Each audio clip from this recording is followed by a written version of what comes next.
রাজশাহী দিয়ে উত্তরাঞ্চলে নির্বাচনী প্রচার শুরু করছেন বিএনপি চেয়ারম্যান তারেক রহমান। এরই মধ্যে রাজশাহীতে পৌঁছেছেন তিনি। রাজশাহীর ঐতিহাসিক মাদ্রাসা মাঠে নির্বাচনী জনসভায় যোগ দেবেন তিনি। এর মধ্যেই সেখানে জড়ো হতে শুরু করেছেন নেতাকর্মীরা।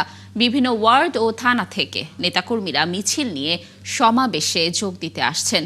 দীর্ঘ ২২ বছর পর রাজশাহী গেলেন তারেক রহমান। সর্বশেষ ২০০৪ সালে ইউনিয়ন প্রতিনিধি সম্মেলনে যোগ দিতে সেখানে গিয়েছিলেন তিনি। জনসভা মঞ্চ থেকেই ৩ জেলার বিএনপি প্রার্থীদের আনুষ্ঠানিকভাবে পরিচয় করিয়ে দেবেন দলের প্রধান। এরপর বিএনপি চেয়ারম্যান নওগাঁ ও বগুড়ার সমাবেশেও বক্তব্য রাখবেন। নেতাকর্মীরা বলছেন, তারেক রহমান এসব জনসভায় নিজের পরিকল্পনা তুলে ধরবেন। তার এই সফরকে ঘিরে উজ্জীবিত দলের কর্মী সমর্থকরা।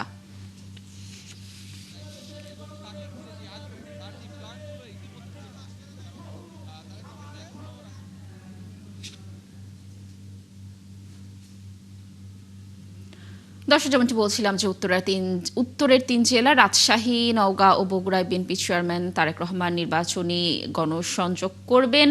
তার গাড়ি বহরের সাথে রয়েছেন আমাদের সহকর্মী রাশেদুল হক রুশো। আমরা যুক্ত হচ্ছি রুশোর সাথে।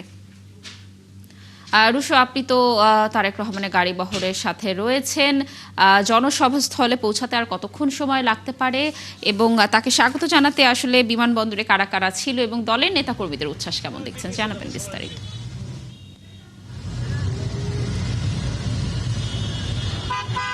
লাবণী, তারেক রহমানকে বহনকারী যে লাল গাড়ি সেটি এখন ঠিক যেই সমাবেশ চত্বর অর্থাৎ মাদ্রাসা মাঠ, সেই মাদ্রাসা মাঠের পাশে এসে থেমেছে।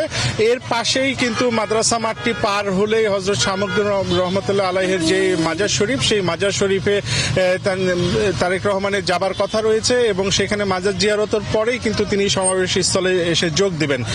বিমানবন্দরে এই তারেক রহমানকে বহনকারী বাংলাদেশ বিমানের যে বিমানটি সেটি 12:18 অবতরণ করেছে এবং এরপরে মিনিট পাঁচেকের মধ্যেই তিনি কিন্তু বিমানবন্দর থেকে বের হয়েছেন এবং বিমানবন্দর থেকে পুরোটি সড়ক অর্থাৎ তিনি শহরের ভেতরে প্রবেশ করার সময় রাস্তার দুই পাশে কিন্তু নেতাকর্মীরা দাঁড়িয়েছিলেন এবং তাকে হাত নেড়ে অভিবাদন জানিয়েছেন এবং তারেক রহমানও কিন্তু নেতাকর্মীদের উদ্দেশ্যে হাত নেড়েছেন।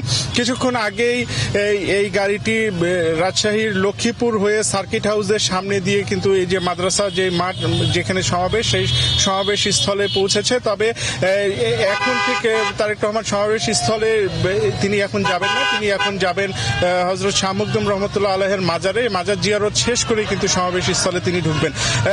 এখন গাড়িটি যে অবস্থানে আছে সেখানে আসলে অনেক মানুষের ভিড়, খুবই ধীর গতিতে গাড়িটি এগিয়ে যাচ্ছে। এখান থেকে হয়তো সর্বোচ্চ আর 5 মিনিটের দূরত্ব। সেই মাজার শরীফে পৌঁছানোর পরেই কিন্তু তিনি মাজার জিয়ারতের পরে তিনি সমাবেশ স্থলে পৌঁছবেন। আমরা এখান থেকে সমাবেশ স্থলটি দেখতে পাচ্ছি।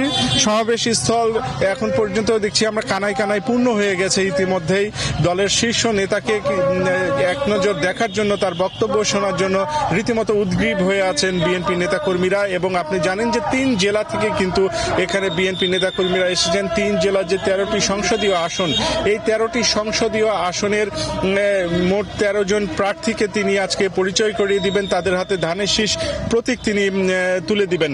তো এখন এই যে সবাই আসলে উদ্গ্রীব হয়ে আছেন যে তাদের যেই প্রিয় নেতা, দলের শীর্ষ নেতা তারেক রহমান নেতাকর্মীর উদ্দেশ্যে কি ধরনের বার্তা দেন সেইটি আছে। এবং এই সমাবেশ শেষ করেই কিন্তু তারেক রহমান নওগাঁর উদ্দেশ্যে রওনা দিবেন। নওগাঁয় তিনি একটি নির্বাচনী সভায় অংশ নেবেন এবং সেখান থেকে বগুড়ায় রওনা দিবেন। বগুড়ায় তিনি আজকে রাত্রি যাপন করবেন। এই পর্যন্তই কিন্তু আমাদের কাছে যে তথ্য রয়েছে। তো এখন সবকিছু প্রস্তুত, নেতাকর্মীরা হাজির, শুধুমাত্র এখন অপেক্ষা তারেক রহমান কখন মঞ্চে উঠবেন এবং তিনি নেতাকর্মীদের উদ্দেশ্যে ভাষণ দেবেন। লাবণী, রুশো, আপনি থাকুন গাড়ি বহরের সাথে। নিশ্চয়ই আমরা আপনার মাধ্যমে আরো তথ্য দর্শকদেরকে জানাতে পারবো। দর্শক, আমাদের আরেক সহকর্মী শফিকুল হক রয়েছেন রাজশাহীতে, তিনি রয়েছেন জনসভা স্থলে। আমরা তার সাথে যুক্ত হওয়ার চেষ্টা করছি। শফিকুল নিশ্চয়ই শুনতে পাচ্ছেন আমাকে। শফিকুল, আগের সংবাদ সংযোগ আপনার সাথে কথা হচ্ছিল। এই মুহূর্তে জনসভা স্থলে প্রস্তুতি কেমন দেখছেন? তারেক রহমান তো পৌঁছে গেছেন রাজশাহীতে, আর কিছুক্ষণ পরই তিনি জনসভা স্থলে পৌঁছাবেন। নেতাকর্মীরা কি বলছেন এবং তার কাছ থেকে আসলে সেখানকার জনগণের প্রতিশ্রুতির বা প্রত্যাশার জায়গাগুলো কি কি?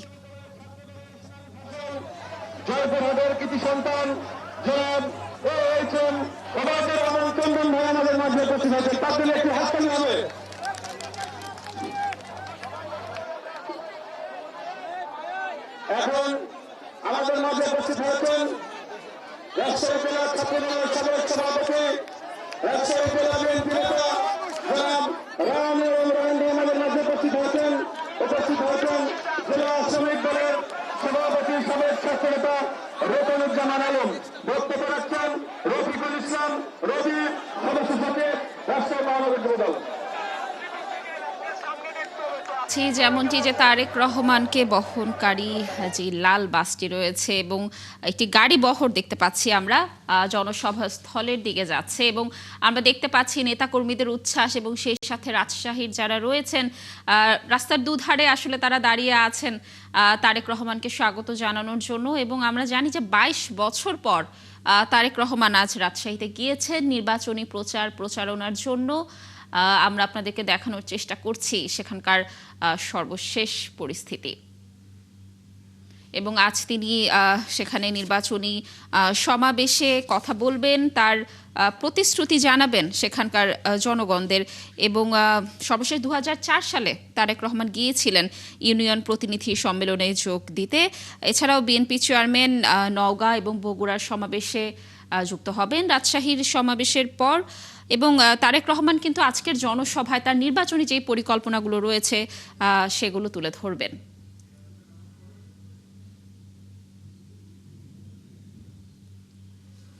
শাহ মখদুম রাদিয়াল্লাহু আনহুর যে মাজারটি রয়েছে সেই মাজারের দিকে সমাবেশের যেই মাঠ, সেই মাদ্রাসা মাঠের পাশ থেকেই তিনি এইমাত্র তার গাড়ি বহরটি সেদিকে গিয়েছে, এবং হয়তো সেখানে মাজার জিয়ারতের মাধ্যমে মাজার জিয়ারত শেষে অল্প কিছুদিনের মধ্যেই আজকের এই রাজশাহীর যেই মাদ্রাসা মাঠ, সেই মাদ্রাসা মাঠের যেই জনসভা, নির্বাচনী জনসংযোগ, সেখানে এসে উপস্থিত হবেন এবং এখানে তার প্রধান অতিথি যে বক্তব্য সেটি তিনি রাখবেন। কিন্তু আপনাকে একটি বিষয় বলে রাখি রাবণী, আমরা এর আগের খবরে যেটি বলেছিলাম যে তারেক রহমানের আজকের এই জনসভায় আজকে যুক্ত হওয়াকে কেন্দ্র করে কিন্তু এই রাজশাহী ছাড়াও রাজশাহীর আশপাশের যে জেলাগুলো রয়েছে সেই জেলাগুলো থেকে কিন্তু অসংখ্য নেতাকর্মী আজকের এই মাদ্রাসা মাঠে এসে উপস্থিত হয়েছেন, এবং সেটি সকাল থেকেই ভোর থেকেই আসলে অনেকে দূর দূরান্ত থেকে আসলে আজকের এই জনসভার মাঠে এসে উপস্থিত হয়েছেন। এবং তারেক রহমান কি বলেন আগামীর বাংলাদেশ নিয়ে, তার কি পরিকল্পনা, সে বিষয়গুলো তারা শুনতে চাচ্ছেন। এবং একটি বিষয় বলে রাখতে চাই, রাজশাহী, নাটোর এবং চাঁপাইনবাবগঞ্জ এই 3টি জেলার যে সংসদীয় আসনগুলো রয়েছে, 13টি সংসদীয় আসনের বিএনপি মনোনীত প্রার্থীরা